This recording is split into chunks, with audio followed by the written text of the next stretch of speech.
We got one more baseball topic on the table before we get to halftime. Yeah, so you want to go right to the big board? Let's do this big board. There it is. Who's available? Alex Bregman, Houston. Astros offered him a ton of money, something like 25 to 28 million per year. He said no. He is being shopped out there. Blue Jays are still desperate to make a deal. The Yankees are in the running for Bregman. And obviously the Astros are going to try with a second deal. Second name on the left, we talked about Corbin Burns. Huge question as to where he's going to go. San Francisco, Toronto seem to be the top two locations. Third one is the Japanese sensation Sasaki. He can start meeting with teams. We think meetings are going to begin individually on Monday. Sasaki is in Los Angeles, just arrived. His agent, Joel Wolfe, is there with him. Jack Flaherty of the Dodgers. He's gotten phone calls. He has not been offered yet. Red Sox are in the running. The Tigers have talked about bringing Flaherty back, and obviously the Dodgers still have a shot at him. Walker Buehler, same set of circumstances, same group of people. I was told there's 6 offers for Buehler.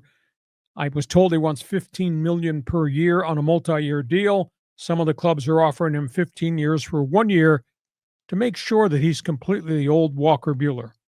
Tanner Scott, the Padre Marlins closer, setup guy, price tag is $8 million or north of that. He's going to get signed by somebody. I'm just not quite sure where he's going to wind up. Column on the right are the guys tradable. Nolan Arenado has a no-trade clause.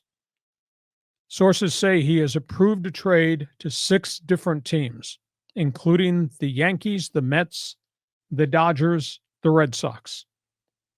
Now, what would Boston give up to get a 34-year-old guy who can probably put dents into the Green Monster? That'll be interesting to see where Arenado winds up. The only problem is 34 and 35 billion owed to Arenado the next 2 seasons. We talked about Kyle Tucker.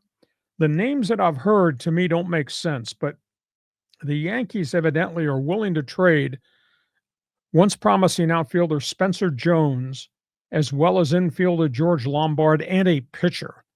Now, Jones has not proven to hit the major league level. Lombard is yet to get to the major leagues. I don't know that that's fair value for Kyle Tucker, who's about to become a free agent. Surprise name, Cody Bellinger. He's owed 2 years, $54 million, and the Cubs are trying to trade him. He's a Scott Boras client. He invoked the I'm staying here option to collect $27 million. Now, he had a pretty decent season last year as both a center fielder and an outfielder. I hear he's the fallback option if the Yankees don't get Tucker from the Houston Astros. Like I said, he's got 2 years, $54 million left. Alec Bohm, Philadelphia Phillies. I hear his name everywhere. Kansas City. The latest I've heard is Seattle. Problem is everybody that's talking to the guys in the 206 area code in the Pacific Northwest want one of the Mariners' top young pitchers. And Jerry DiPoto, the general manager, says, not on my watch. The one name that could be traded would be Luis Castillo, veteran starter in Seattle. Christian Walker, hot name. Now he's an unrestricted free agent. Yankees. Arizona has reopened talks to get Walker to stay, but I think he might be a Yankee by the end of the weekend. And then Paul Goldschmidt, legendary Cardinal, really tailed off offensively last season.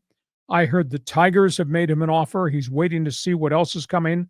He did get a call about coming back to Arizona, where he starred. So if Christian Walker vacates Arizona to go to Yankee Stadium, Goldschmidt might be a short-term rental for him. So, John, there's an awful lot of talent out there. You know, as A.J. Preller would say, we laid the groundwork. There's still a lot of guys to go get. Your reaction? Well, there's so many names. Now, why in the heck would the Phillies want to trade Bohm? I mean, he's a really talented player. He's very young, or is it he's got another year until he's a free agent? That, and they think he's hit his ceiling. Really? And they want to change some chemistry things. They were very disenchanted with the way the season ended, and ended really badly. Last I checked, dudes went out of the playoffs the first week of October. Yeah, they did. Yeah. So they want to change some things there. But isn't it weird also to see Goldschmidt and Arenado on that list? Yeah, at the same time. But they're the same age factor. And Right. they both kind of dropped off, too, simultaneously. And Goldschmidt has always been sort of stealth, really good. Yep. You know, kind of tucked away. Solid. You know, in Arizona or in St. Louis. But yeah, it's a wild. It's wild what's going on right now. Have the winter meetings concluded, or are Yes. they're still No, cooking they're up? done. Everybody left Wednesday night. Okay. So everybody's back home. Groundwork's been laid. We'll see what trades. But pop that list up there. Man, there's a lot of good players on that board. Now, can you afford those good players? Don't you wish you were a left-handed pitcher? Oh God. The best things, John, the best things in life are free. Mediocre left-handed pitching will get you $21 million a year. You should have been a left-handed pitcher. I agree completely. It wouldn't be here talking sports with me. No. So we'll see in the next week or so, there'll be another flurry, another set of dominoes are going to fall. Hey, we get to halftime.